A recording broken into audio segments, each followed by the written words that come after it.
déjeme le digo una cosa, sin ponernos a discutir acerca de la legalidad o del proceso electoral en Venezuela, desafortunadamente, fraude o no fraude, irregularidades o no irregularidades, cuando una elección se gana con tan poquito margen como se ganó en Venezuela, que fue menos de un 2%, necesariamente pues hay muchas rispideces, mucha oposición, la mitad es oposición, y tiende a hacerse extremo. A mí no me importa, yo no tengo ningún problema ideológico, yo lo único que quiero, busco, apoyo y me fijo es en los resultados económicos.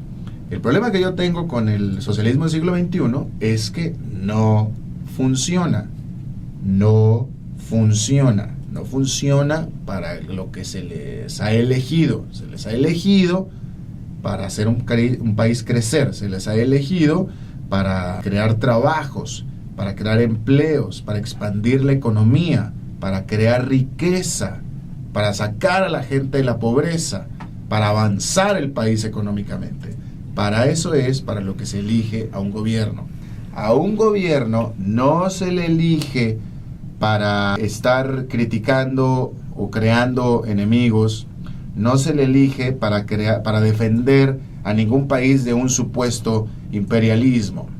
Es el turno del señor Maduro, continuador del chavismo, una elección muy cuestionada desde el punto de vista de la legitimidad de los medios que se han usado para hacer votar a la gente, de la coerción, la coacción y la posterior represión que hubo contra todo eso que cuestionaban. Quisiera hacer una aclaración cuando tú dices, bueno, no me importa la calidad del ser humano siempre y cuando sus resultados económicos sean buenos. Yo digo que hay que tener mucho cuidado con eso, porque no solamente la economía es lo importante, sino también los valores que hacen a una república, una democracia, que la gente no solamente pueda elegir, la mayoría elige a su gobernante, la minoría respeta ese resultado, pero la república protege a la minoría que circunstancialmente no ha podido elegir.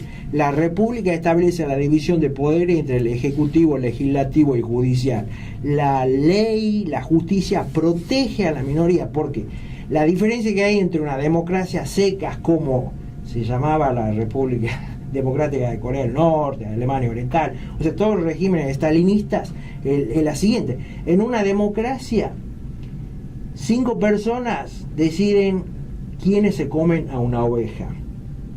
En la república hay un organismo que defiende a esa oveja, ¿no? Si dejamos todo liberado, este concepto que en América Latina, sobre todo en Argentina y en Venezuela, se está diciendo, no, importan las mayorías. En Argentina una diputada dice, la mayoría tiene que tener control del Poder Judicial, también es una barbaridad. Entonces dejar al arbitrio de una mayoría circunstancial el porvenir, la suerte y hasta la vida de las minorías, y esto no es así, no debe ser así. Entonces, por un lado hay economía y resultados que deben beneficiar a la mayoría de la gente, pero por el otro lado también hay instituciones políticas que se tienen que respetar. El Poder Judicial tiene que ser independiente, no puede ser controlado por el gobierno.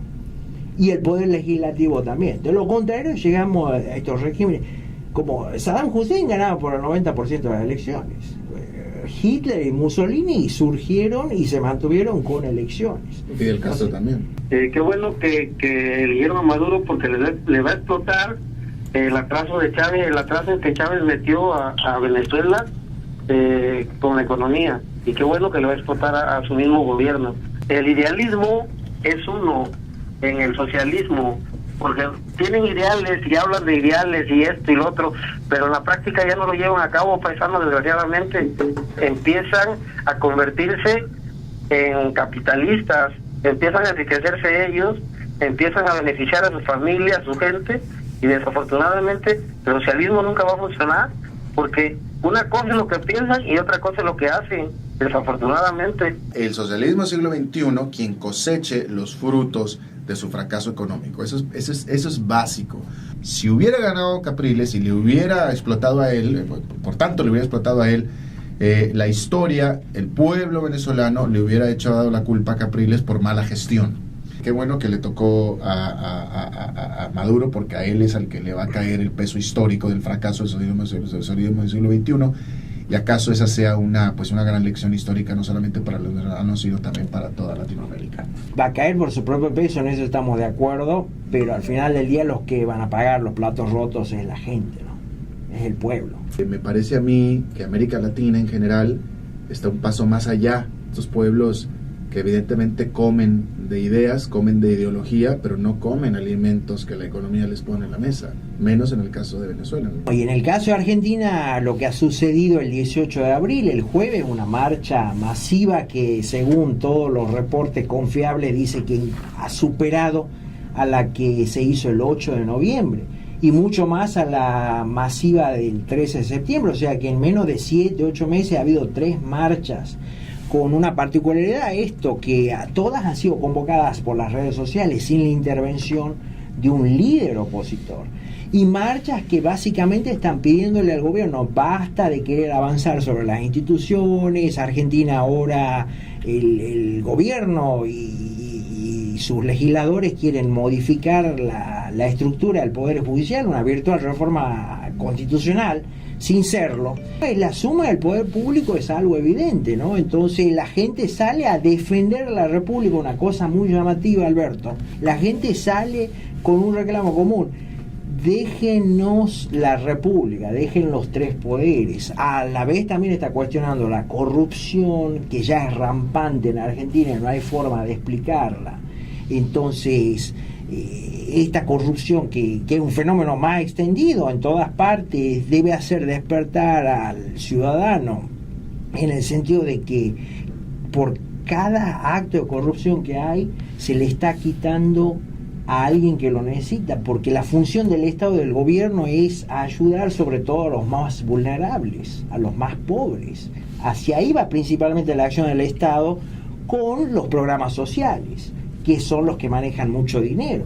Por eso cada vez que hay alguien que se roba el dinero y se enriquece, en realidad lo estás robando de esos pobres. Por supuesto. Entonces eso a mí me parece de lo más HDP que uno se puede imaginar. Pero hay otra cosa, que también robas a los pobres, a los más pobres, que prácticamente les estás robando, y que existe en Argentina y no existe en ninguna otra parte de América Latina con excepción de Venezuela, y es la inflación.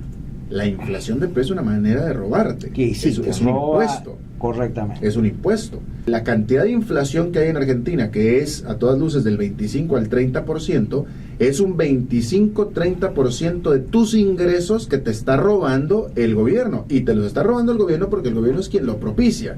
Y es un robo. Haz de cuenta que yo llego y si tú te ganaste 100 pesos, yo te digo, dame 25 porque yo quiero que me des 25. Así es que el problema de Argentina y de Venezuela es que encima de que tienen la corrupción, que vamos a decir que es exactamente la misma en toda América Latina, entonces la corrupción igual de grave que el resto de América Latina, tienen encima el robo de la inflación, y eso es totalmente imperdonable y le pega mucho más duro a los pobres, bastante más duro, directamente más fuerte a los pobres, porque todavía los ricos pueden ir a consumir sus cosas, muchas de sus cosas al extranjero porque tienen dólares e incluso se ahorran el dinero. Los pobres no tienen remedio y tienen que comerse, tienen que tragarse ese robo, ese asalto de 25% de sus ingresos cada año por culpa de la gestión económica de Argentina y de Venezuela, porque reitero, la inflación es un fenómeno nada más, única y exclusivamente de Venezuela y de Argentina. Y tanto en Venezuela como en Argentina parece que hay cada vez una mayor conciencia de los sectores populares, porque en la marcha del 18 de abril ha sido evidente la participación de los sectores populares, o sea, de clase media baja, que están reclamando: existimos, por favor, no nos roben más, no nos maten más por la cuestión de la inseguridad. Y un detalle interesante también en Venezuela, los cacerolazos que lanzaron esta semana luego del resultado de la elección, que aparentemente lo pone primero por estrecho margen al señor Maduro, y se empieza una campaña de cacerolazos reclamando un recuento. Los cacerolazos son muy fuertes en barrios pobres de Caracas y en otros barrios parecidos del resto de Venezuela. Los gobiernos tanto de Argentina como de Venezuela estúpidamente no se dan cuenta del problema, niegan el problema. Raúl Castro identifica más el problema y está tratando de cambiar por su propia sobrevivencia, cosa que no está haciendo Nicolás Maduro ni Cristina, porque Nicolás Maduro y Cristina niegan absolutamente las realidades económicas y quieren ir más hacia adelante. Bueno, pero Cuba, el régimen de Cuba vive de Venezuela en este momento, su pequeña Unión Soviética Raúl, que lo sostiene. Pero Raúl Castro... ¿Qué exporta Cuba en este momento? No, pero mi punto es que Raúl Castro ha hecho cambios de rumbo, menores, pero los ha hecho, y ha dado declaraciones autocríticas del régimen castrista que no las ha hecho ni Hugo Chávez, ni Nicolás Maduro, y tampoco Cristina. Desgraciadamente, lo único que funciona en países como Argentina y Colombia a la perfección es la corrupción, y las futuras generaciones son las que van a pagar los platos rotos. Venezuela le ha vendido a China la producción de petróleo de no sé cuántos años adelante. El gobierno de Venezuela ha sacado todo el oro del Banco de la República. Han sacado todo absolutamente. Lo único bueno de Venezuela, entre comillas, es que tiene petróleo. Pero Argentina, yo creo que ya con esta crisis y que saben que es un mal pagador.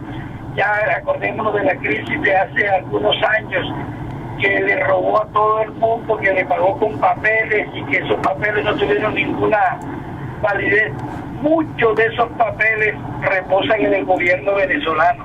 Sin el ánimo de ofender, el presidente que decía que era más bruto que había era el señor Evo Morales. Yo creo que ahora va a tener un gran competidor al lado, porque este señor Maduro de verdad que no se le ve en imagen de nada, ni siquiera chispas de ser un líder, de ser un presidente. Muchas gracias a La Ventana. Muchas gracias. ¿Cuándo va a estar listo el programa? Y mañana ya. Mañana ya va a estar en La Ventana en todosnetwork.com. Correcto. Nos vemos en la próxima. Adrián, controlado por los controles. Adrián Bernal, querido. Oye, muchas gracias. Soda Stereo nunca apareció, pero no importa. Nos vemos la próxima. Chao. Chao, hasta la próxima. Perfecto. Muy buen show.